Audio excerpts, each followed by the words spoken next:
Pessoal da torcida tricolor, o São Paulo veio ao Morumbi enfrentar o Inter no que seria uma final e foi, com uma grande torcida, apesar de ser jogo da televisão.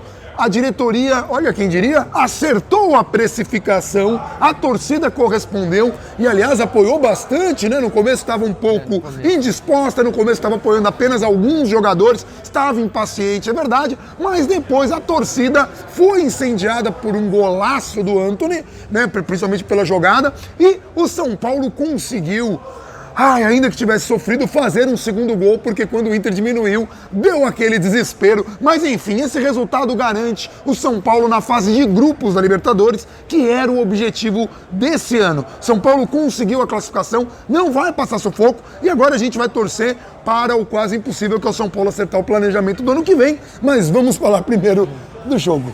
Falar primeiro do jogo, assim, o São Paulo entrou em campo com... Pelo menos o São Paulo entrou em campo ciente da importância do jogo.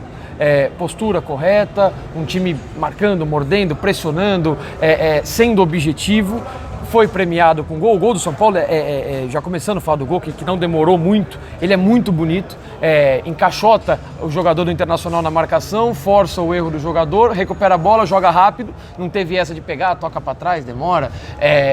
Bola pro Igor Gomes, se não me engano foi do Daniel Alves pro Igor Gomes, enfiada de bola fantástica do Igor Gomes. Que visão que o Igor Gomes teve, né? Perfeita, para uma movimentação ótima do Antony, uma finalização muito boa, de muita categoria, para fazer o gol que o São Paulo precisava, até para tirar um pouco do peso, para não deixar o jogo ficar estranho, para não deixar o jogo ficar complicado. E o primeiro tempo do São Paulo foi muito bom. Apesar do Inter ter chegado uma vez com muito perigo. Sim, que foi até numa jogada, inclusive o gol do Internacional e essa chegada é um pouco parecido, porque no gol do Internacional, por exemplo, para falar muito rapidamente, o Guerreiro tropeça na bola e a tropeçada dele vira um drible. E a bola fica sobrando para ele. Naquele lance não ficou muito atrás, um bote errado, não lembro de quem que deu o bote, que a bola passa muito próximo e nosso jogador fica batido e se oferece, acho que foi pro Neilton bater pro gol. Aliás, só um lance no gol do Inter. No momento do chute, a bola desvia. Sim. Quando o Thiago Volpi já tinha saltado para fazer a defesa, e por isso que ele rebate, que a galera fala, Thiago Volpi falhou. Não, o Thiago Volpi não falhou, não tinha. Na verdade, o que fazer. A impressão que eu tive da arquibancada, depois do desvio, o Volpi tenta voltar, mas o corpo já tinha ido. Já tinha ido. Depois que tem o desvio, ele tenta voltar, ele dá duas pedaladinhas assim, com a perna para tentar recuperar o movimento, já tinha caído, acho que ele rebate até com o joelho, se não me engano, no desvio da bola. E aí a bola acaba sobrando. Com a parede. Mas assim, de qualquer maneira, se o São Paulo tivesse numa pressão dessa, o Lomba terminou o jogo cabeceando bola, se o São Paulo tivesse tomado o gol, a gente estaria aqui lamentando muito o resultado, principalmente por ter conseguido o 2-0, mas a gente não daria para condenar uma atuação do São Paulo, que foi uma atuação boa no geral. Em alguns momentos lembrou os minutos do Morumbi. Falando sério, até a movimentação, a garotada, o brilho, obviamente que não com aquele dinamismo, e foi apenas um jogo, mas teve alguns momentos que... Foi uma boa vontade sua, muito grande. Que você vê Igor Gomes, Antony, depois Antony para Vitor Bueno, que jogadaça do Antony. Sim, o segundo gol, aliás, de São Paulo é muito inteligente, é uma falta muito duvidosa, a arbitragem foi muito ruim a arbitragem no jogo. Teve um cartão que eles não deram pro Inter, que eu falei que ele tinha que apagar todos os cartões que ele deu no jogo, porque ele tirou o Bruno Alves da despedida da temporada. O Bruno Alves nem vai para viajar. Os critérios de cartão amarelo, os critérios de falta, o quase até empatado Internacional, pelo amor de Deus, nunca vi isso. O Guerreiro tenta roubar a bola do Volpi e não toma o cartão. Enfim, mas o segundo gol do São Paulo sai numa falta dessa duvidosa. Sai numa falta dessa duvidosa. O contra-ataque do São Paulo é muito inteligente e uma das participações, o Antony, naturalmente, melhor em campo pelo gol e pela assistência. E pela assistência no segundo gol, uma assistência construída, ganha na velocidade, que é uma característica dele. Dá o drible, passe rápido, o Vitor Bueno faz o gol. Mas outra vez tranquilo pra caramba, sim, frieza do Vitor Bueno. Bom jogador o Vitor Bueno. De novo, nessa era de Diniz, facilmente o melhor jogador do São Paulo. Junto com o Volpi, ainda que não tenha se destacado em todos os jogos, não tenha sido melhor em campo em todos os jogos, longe disso, mas mesmo em jogos em que o São Paulo não vai bem, muitas vezes era o Vitor Bueno o cara que se salvava. E no segundo gol, uma inteligência muito grande do Tietê. O Tietê no primeiro tempo, ele teve acho que 2 lances muito esquisitos, uma inversão de jogo que não existia e uma bola que era só ele proteger que ele ganhava lateral, ele deu um biquinho para fora, com a bola praticamente fora, que ninguém entendeu o lance. Mas assim como no jogo contra o Ceará, em que no primeiro tempo ele foi bem, não é que não foi mal, no primeiro tempo ele foi bem, hoje o saldo dele é positivo, só que eu acho que já é um jogador que está começando a ficar marcado Eu não entendo exatamente o porquê. Não foi mal hoje, pelo contrário, participação Você fala marcado importante. pela torcida que já participação importante no segundo gol. Como primeiro volante, às vezes que ele foi utilizado como primeiro volante, eu achei que ele foi bem, é uma característica que pode ser utilizada, porque ele tem essa mobilidade que tem o Luan, só que ele é um pouco mais técnico que o Luan e um pouco menos marcador também. Eu acho que é um jogador que tem essa utilidade. E de uma maneira geral, o São Paulo coletivamente hoje conseguiu trocar passes de uma maneira um pouco mais objetiva. Mesmo no segundo tempo, quando precisou cadenciar um pouco mais o jogo, a vitória hoje era fundamental. Então o São Paulo não ia pegar a bola e ia ficar atacando o tempo inteiro. Não dava, nem tem confiança para isso, nem tá jogando para isso. As substituições... A hora que entrou o Luan foi muito... Porque todo mundo achou que ia sair o Tietê, que o Tietê no primeiro tempo tomou o cartão amarelo, fez mais uma ou outra falta que deixou todo mundo com o olho arregalado. Quando chamou o Luan, todo mundo imaginou que sairia o Tietê. Mas aí saiu o Pablo, porque o São Paulo precisava se fechar, o Internacional começou a vir para cima. Seria natural o recuo do São Paulo, não aconteceu apenas por causa da alteração, talvez tenha acentuado um pouco. E depois o Toró também para ter uma via de escape, né? O Sim. que faltou naquele jogo... Contra o Ceará. Contra o Ceará. Mas enfim, coletivamente o São Paulo hoje conseguiu trocar mais passes, verticais. De novo hoje, uma pena e precisa ser muito avaliado e esperado e cobrado para 2020, Pablo. Teve a chance do 2-0, perdeu. Apesar de ter jogado hoje, especialmente, na verdade, no primeiro tempo, melhor do que vinha jogando, até porque o sarrafo estava lá embaixo, as atuações estavam muito ruins, então não é grande coisa você jogar um pouco melhor. Faz o gol. Não, e teve um outro lance que ele rouba a bola no ataque, aí foi mérito dele, que é uma característica que ele tem de pressionar a defesa adversária, ele toma a bola, foi pouco antes de sair e erra o passe pro Daniel Alves que vinha fechando, e ali a torcida já pediu pato, aí a torcida já... Eu até cheguei a escrever isso no Twitter depois do jogo, ali faltou entender um pouco o que era o jogo. Não é pra você pedir A, não é pra você pedir B, não é pra você pedir ninguém. Assim, o jogo, o São Paulo precisa ganhar hoje, o São Paulo precisa sair daqui classificado hoje, não dava mais pra deixar pro CSA, porque nem o direito de empatar você ia ter. Então, não dá pra você querer pressionar mais do que já estava. Você vem de um 3-0 pro Grêmio, você vem jogando mal, provavelmente vai ter mudança pra cacete dentro do clube, talvez o Raí saia, não sabe se o Diniz fica. Aliás, assim, é bom comentar vai isso. Vai vender um monte de gente. A gente vai falar mais coisas no Contextualizando, mas assim, Raí, se for pra entrar... Os nomes que os caras estão falando é melhor que não saia. E depois a gente vai falar melhor no Contextualizando, porque a gente vai ter que explicar muitas dessas coisas e até das mudanças do São Paulo, o que pode, o que não pode acontecer, porque também me preocupa Diniz, mas é assunto Contextualizando. Hoje é festa, a gente vai ficar só nesse vídeo, tá, gente? A gente vai ficar só nesse vídeo hoje. Sim. A gente não vai ter zona mista hoje. Por que a gente não vai ter zona mista? A gente não vai ter zona mista porque nós estamos com um pequeno problema técnico hoje para sair. Então a gente tá gravando esse jogo e a gente vai ter que correr para fazer um outro job aí. Não vai dar pra gente ficar hoje. Nós ainda bem que foi um jogo tranquilo. Se não fosse, eu teria que dar um jeito de descer e aí ia atrapalhar tudo. Mas a gente vai ter ainda Contextualizando. Mas enfim. E aí o Thiago Volpi está mais perto de ficar. Sim. Hoje a torcida gritou o nome dele, parece que a torcida entendeu que teve um ano muito bom, porque é muito complicado ser goleiro de São Paulo. Antes do jogo já começaram a gritar. E é um nome que merece os gritos, merece os aplausos pela temporada que teve. Gente, às vezes fazer o certo dá errado, às vezes fazer o errado dá certo.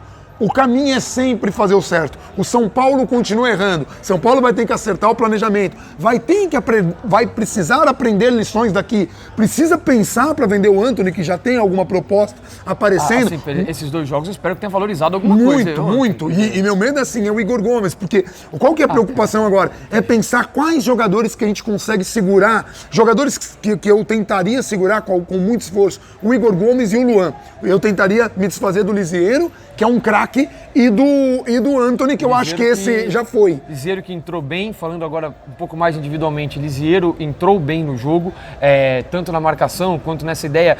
Às vezes o São Paulo precisava segurar a bola, com a pressão do Internacional, o São Paulo precisava quebrar um pouco do ritmo do adversário, fica um pouco com a bola, sofre uma falta. Hoje isso aconteceu, hoje não teve 3 dedos no ataque, muito pelo contrário. O Bruno Alves também, outro destaque da era Diniz, aliás, do ano todo. O Bruno Alves é talvez o jogador mais regular do ano do São Paulo. Sim, falando do ano inteiro, Bruno Alves e Volpi. E o Arboleda, a gente falhou bastante, mas é um zagueiro de alto nível. Termina com um saldo muito positivo. Daniel Alves hoje foi muito bem.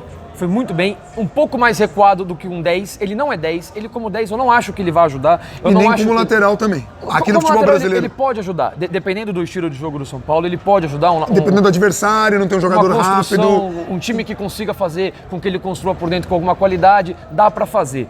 Mas na função que ele jogou hoje, o Tietê de primeiro volante, ele ali meio que próximo ao Igor Gomes, o Igor Gomes com mais liberdade de pisar, de entrar na área, de encostar no atacante, de encostar nos pontas, e o Daniel Alves tendo essa responsabilidade de construir um pouquinho mais de trás, eu acho que aí ele pode ajudar. Essa é a posição que eu fiquei animado de vê-lo. E ver o Juanfran na lateral direita. E que não à toa foram os melhores jogos dele.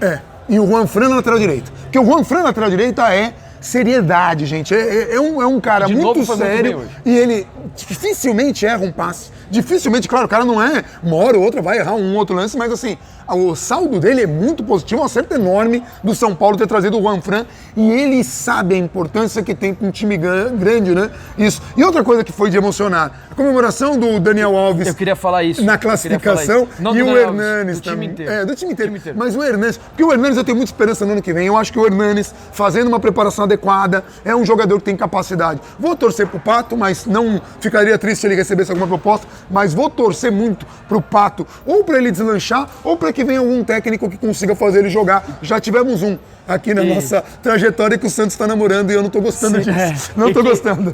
Assim, até é importante contextualizar muito rapidamente essa comemoração. Tá comemorando como se fosse título.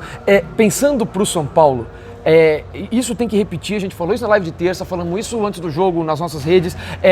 O jogo de hoje era muito sério, era muito importante. O São Paulo não pode. O São Paulo já, fazendo todo o caminho que foi planejado financeiramente, já vai ter que vender muita gente. E já vai ter que passar muito sufoco, porque vai vender muita gente e não vai ter dinheiro para investir. Então é basicamente esse time que está aí com talvez um reforço pontual, a manutenção do Volpi, e vai perder muitos jogadores importantes. Pode ser que um Hernanes venha e dê muita qualidade, então, pode algum garoto à base. Não podia correr o risco de novo de não ir para uma fase de grupos da Libertadores e que aí você pode acabar não pegando nem Sul-Americana. São Paulo não podia correr o risco de não ter esses jogos, seja de cota de TV, seja de bilheteria, seja de premiação de Comebol, não podia correr esse risco. Não podia correr o risco de, por exemplo, ficar fora até da Sul-Americana. Não dava. Como foi esse ano? Não dava para o São Paulo, de novo, em dia 5 de fevereiro, ter jogo, decisão e pressão, e o segundo jogo do ano que vem é contra o Palmeiras, na casa do Palmeiras, então você já vai pressionado para a Libertadores se você não ganha esse jogo. Então, assim, não dava. A importância do jogo de hoje, financeiramente, em termos de planejamento, o São Paulo já não acerta nunca o planejamento, então alguma coisa tem que ajudar o São Paulo também. Porque se depender do clube se planejar sozinho, não vai. Quando tudo ajuda, já 10 já anos não dá certo. Que o São Paulo vem errando. E aí, assim, para fechar, né? O São Paulo precisava disso. E, gente, então o São Paulo se apequenou por comemorar. Não. Todo time grande passa por momentos difíceis. No planeta todo. Barcelona tem crise, para falar de um time que nos últimos anos conquistou muita coisa. O Manchester United, times grandes. O São Paulo é um time grande, um time gigante, que está numa crise, que está sendo mal administrado. E aí a torcida precisa entender a realidade e empurrar. Hoje a torcida fez a diferença com a festa. Mais uma vez, 30 mil pessoas que o São Paulo, a diretoria, consiga prender a precificação e que acerte o ano que vem para a gente ter casa cheia para empurrar esse time, seja quem for. Não deixem nunca o ódio dos dirigentes incompetentes sabotar o amor que a gente tem pelo clube. O amor pelo clube é maior do que qualquer coisa. Sempre importante fazer o paralelo. Vale lembrar, em 2015 a conversa era a mesma. Em 2015 São Paulo teve um fim de ano terrível, um fim de ano de melancólico, de Milton Cruz, de Doriva, de Denis, de Lucão, de Wesley, de Michel Bastos. Esse foi o fim de 2015 São Paulo. Vai para a Libertadores para quê? A gente lembra o que aconteceu. Houve inclusive um trabalho de reestruturação financeira. Não existe essa de vai para quê? Tem que ir por questões financeiras, tem que ir por questões esportivas, tem que ir por questões de confiança, tem que ir por questões de São Paulo, tem que estar lá. Então, o jogo contra o CSA é praticamente um amistoso oficial, porque a menos que o Cruzeiro ganhe do Grêmio, não é nem empatar, a menos que o Cruzeiro ganhe do Grêmio, o São Paulo não perde mais a sexta colocação e também não vai mais para o quinto lugar. Então, o jogo contra o CSA, o São Paulo ganhar, o São Paulo perder, em termos de classificação final, não altera mais, o São Paulo já pode planejar o seu 2020 com toda a tranquilidade do mundo. E um último comentário. Bola no jogo do Fortaleza, foi no Rogério Ceni, que matada de peito maravilhosa, que nosso treinador, que quando ele fala, todo mundo pega no pé. Eu falo nosso treinador, mas porque eu sei que um dia ele volta. Um dia ele volta. Tá bom, gente, hoje é festa, hoje é muita alegria, a gente volta na sexta-feira com Contextualizando, e vale a pena dizer, antes de encerrar o vídeo, que a luz já estava quase apertando ali, que agora eu posso falar, agora que São Paulo se classificou para Libertadores... Cuidado com o que você vai falar, eu nem sei o que é, mas... Ah, tá. O Banda Nerds vai voltar, agora a gente vai conseguir fazer vídeos, porque agora eu vou conseguir respirar. Inclusive a gente vai na CCXP, vai ter cobertura CCXP, eu e a Vives, a gente tá assim super animado pra finalmente pro canal, então você que tá assistindo esse vídeo, já vai lá no Banda Nerds, pode se inscrever, vocês vão falar, pô, mas faz tempo que não tem vídeo? Foi o São Paulo, tá? A prioridade é sempre o São Paulo, porque Fala Bandana é jornalismo alternativo a serviço de São Paulo, é isso? É isso. Então a gente volta na sexta-feira no Contextualizando, um abração pra todo mundo e até lá! Aí.